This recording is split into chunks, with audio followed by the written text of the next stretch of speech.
અમદાવાદ શહેરના કેટલાક વિસ્તારમાં વરસાદી માહોલ જામ્યો છે। પૂર્વ અમદાવાદના વિસ્તારોમાં ધોધમાર વરસાદી માહોલ છે। પ્રહલાદનગર જોધપુર ગામમાં ધોધમાર વરસાદ વરસી રહ્યો છે। એસજી હાઈવે, વેજલપુર, સેટેલાઇટ અને ઇસ્કોનમાં પણ વરસાદી માહોલ છે। તો બોપલ, ઘુમા અને ગોતા વિસ્તારમાં પણ ભારે વરસાદ વરસી રહ્યો છે। શ્યામલ વિસ્તારમાં પણ ધોધમાર વરસાદી માહોલ છે। તેની સાથે શેલા, શિલજ અને બોપલમાં પણ વરસાદ વરસી રહ્યો છે। આજ મુદ્દે અમારા સંવાદદાતા નરેન્દ્ર રાઠોડ લાઈવ જોડાયા છે। નરેન્દ્ર, અમદાવાદમાં વરસાદને લઈને ઓરેન્જ એલર્ટ આપવામાં આવ્યું છે અને તેને પગલે વરસાદી માહોલ પણ જામ્યો છે। આપ કયા વિસ્તારમાં છો હાલ અને કેવો વરસાદ?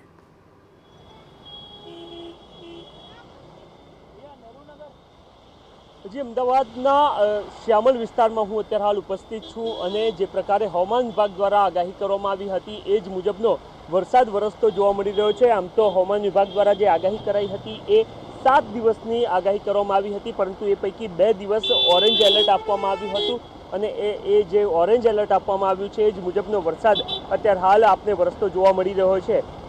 જે ઉત્તર ગુજરાત, મધ્ય ગુજરાત અને સૌરાષ્ટ્રના કેટલાક વિસ્તારોમાં આ પ્રકારનું એલર્ટ આપવામાં આવ્યું હતું અને એ મુજબ વરસાદ વરસી રહ્યો છે એ જોવા મળી રહ્યો છે। મહત્વની વાત એ છે કે રાજ્યનો જે સરેરાશ વરસાદ છે એ સરેરાશ વરસાદ તરફ આ આંકડો જતો આપને જોવા મળી રહ્યો છે અને ખાસ તો જે ઉત્તર ગુજરાત અને મધ્ય ગુજરાતના અને ખાસ તો સૌરાષ્ટ્રના જે ખેડૂતો છે એમના માટે આ વરસાદ જરૂરથી આશીર્વાદ રૂપ જોવા મળી રહ્યો છે, કારણ કે ઉત્તર ગુજરાત અને ખાસ તો સૌરાષ્ટ્રના કેટલાક જિલ્લાઓ, સુરેન્દ્રનગર અને ભાવનગર સહિતના કેટલાક જિલ્લાઓ છે ત્યાં વરસાદ ખૂબ ઓછો વરસ્યો હતો અને એના જ કારણે આજે આગામી 7 દિવસ વરસાદની આગાહી આપવામાં આવી છે। એનાથી ખેડૂતોને અને ખેડૂતોના પાકને ખૂબ રાહત મળતી આપને જોવા મળશે। આજની જો વાત કરવામાં આવે તો બનાસકાંઠા, સાબરકાંઠા, મહેસાણા, અરવલ્લી, સુરેન્દ્રનગર, રાજકોટ, વલસાડમાં રેડ એલર્ટ આપવામાં આવ્યું છે। આ સિવાય દ્વારકા, જામનગર, પોરબંદર, જૂનાગઢ, બોટાદ, અમદાવાદ, ગાંધીનગર, ખેડા અને મહીસાગરમાં ઓરેન્જ એલર્ટ આપવામાં આવ્યો છે અને સાથે જ માછીમારોને આગામી 5 દિવસ સુધી દરિયો ના ખેડવાની પણ સૂચના આપવામાં આવી છે। ખાસ જો વાત કરવામાં આવે તો ઉત્તર ગુજરાતનો ખાસ તો બનાસકાંઠા અને અરવલ્લી સહિતના જે જિલ્લાઓ છે કે જ્યાંના ખેડૂતો માટે વરસાદ જો ખેંચાય તો ખેતીના પાક માટે એ નુકસાનકારક સાબિત થઈ શકે છે, પરંતુ છેલ્લા મહિનાથી અને આમ તો ખાસ આ સમગ્ર જે સિઝનની વાત કરવામાં આવે તો સમગ્ર સિઝનમાં જ્યારે ખેડૂતોને વરસાદની જરૂર રહી છે ત્યારે મેઘરાજા મહેરબાન રહ્યા હોય એ પ્રકારની સ્થિતિ જોવા મળી છે અને આ વરસાદ પણ જે પ્રકારે વરસી રહ્યો છે એનાથી ખેડૂતોને જરૂરથી ફાયદો થતો જોવા મળશે। આ 2 દિવસ અને ત્યારબાદ હજુ પણ 4 દિવસ, કુલ 7 દિવસની વરસાદની આગાહી હવામાન વિભાગ દ્વારા કરવામાં આવી છે અને એ જ મુજબનો વરસાદ વરસતો આપને આજે અમદાવાદ અને સમગ્ર મધ્ય ગુજરાતમાં વરસતો જોવા મળી રહ્યો છે। જી બિલકુલ નરેન્દ્ર, માહિતી બદલ આપનો આભાર। તો અમદાવાદ શહેરમાં પણ વરસાદી માહોલ જોવા મળી રહ્યો છે। અમદાવાદ શહેરના અનેક વિસ્તારોમાં વરસાદનું આગમન થયું છે।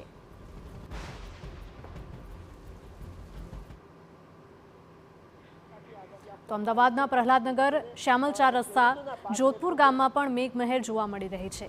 આ સાથે જ વેજલપુર, સેટેલાઇટ અને ઇસ્કોન વિસ્તારમાં પણ વરસાદી માહોલ જામ્યો છે। તો બોપલ, ઘુમા અને ગોતા વિસ્તારમાં પણ ભારે વરસાદની શરૂઆત થઈ ગઈ છે, એટલે કે સમગ્ર અમદાવાદ શહેરમાં હાલ વરસાદ વરસવાનું શરૂ થયું છે અને અમુક એવા નીચાણવાળા વિસ્તારો અને રસ્તા ઉપર પણ પાણી ભરાવાની શરૂઆત થઈ હોય તે પ્રકારના દ્રશ્યો આપ ટીવી સ્ક્રીન પર જોઈ રહ્યા છો। સમગ્ર ગુજરાતમાં જાણે કે મેઘો મહેરબાન થયો હોય તે પ્રકારે અનેક શહેરોમાં વરસાદનું આગમન થયું છે। અમદાવાદ હોય, સુરત હોય, વડોદરા હોય કે અન્ય કોઈ પણ શહેર, આ તમામ વિસ્તારોમાં મેઘમહેર વરસતી હોય તે પ્રકારના એક બાદ એક દ્રશ્યો સામે આવી રહ્યા છે। તો અનેક વિસ્તારોમાં પાણી ભરાવાના કારણે લોકોમાં પણ રોષ જોવા મળી રહ્યો છે। તંત્રની કામગીરી સામે પણ લોકો સવાલ ઉઠાવી રહ્યા છે। તો અમદાવાદના કેટલાક વિસ્તારમાંથી આપણે દ્રશ્યો બતાવી રહ્યા છે। આ દ્રશ્યો શ્યામલ વિસ્તારના છે કે જ્યાં ધોધમાર વરસાદનું આગમન થયું છે। તેની સાથે જ પ્રહલાદનગર, જોધપુર ગામમાં પણ વરસાદી માહોલ છે। વેજલપુર, સેટેલાઇટ અને ઇસ્કોનમાં પણ મેઘમહેર જોવા મળી રહી છે। તેની સાથે જ બોપલ, ઘુમા અને ગોતા વિસ્તારમાં પણ વરસાદ વરસવાનું શરૂ થયું છે।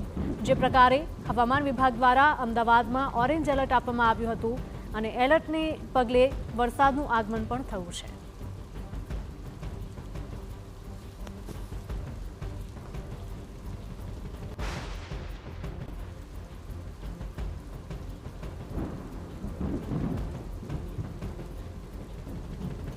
તો અમદાવાદના દ્રશ્યો સામે આવી રહ્યા છે। અમદાવાદના શ્યામલ 4 રસ્તાનો આ વિસ્તાર છે કે જ્યાં મેઘમહેર જોવા મળી રહી છે। તેની સાથે સાથે અનેક વિસ્તારો પ્રહલાદનગર, વેજલપુર અને બોપલ તથા ઘુમા આ તમામ વિસ્તારોમાં આ જ પ્રકારે મેઘમહેર જોવા મળી રહી છે। અમદાવાદના અનેક વિસ્તારોમાં વરસાદના કારણે પાણી ભરાવાની પણ સમસ્યા ઊભી થઈ।